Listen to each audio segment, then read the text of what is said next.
And like when we did it, like Queen Latifah was there, you know. The Queen was there on Yeah. your show? Yeah. Behind every hit song is an undeniable beat. So why doesn't anyone talk to the drummer about it? We're getting behind the kit with some of the best drummers in North America. This is Drummer to Drummer. How much less would you say you do compared to the other guys in the band? A lot less. Is there like a percentage we're talking about here? or is No, it- I mean, I've been asked to do something like once before. And here you are. Who are your influences? I feel like I've got a lot. Okay, tell me all about your influences. When I was like younger, I really liked like Jimmy Chamberlain. You know, I was like super into the Pumpkins. And then like when I started getting into like free jazz stuff, so like Chris Corsano and Elvin Jones and like kind of just like freaky drummers like that. Rashad Ali, like Greg Fox. He's like a new guy. He's like great. Yeah.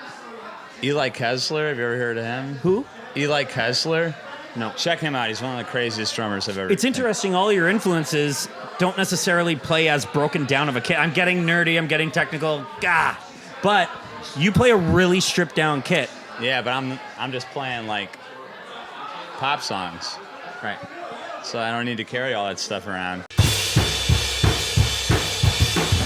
This whole thing started with Dylan in his basement, but then you joined on.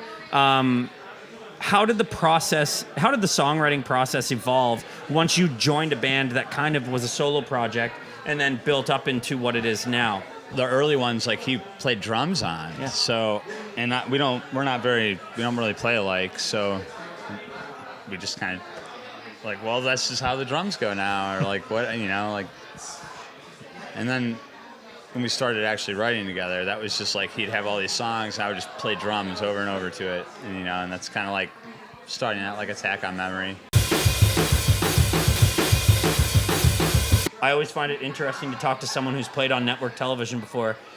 Psychologically, I know you prepare hours and hours and hours for 14 milliseconds of airtime, Yeah. but what was that process like for you? Were you getting in your own head? Were you nervous? It Were was you weird just because like you get there so early and it's like really drawn out. You have like 4 sound checks. There's like a couple sound checks and like a video check.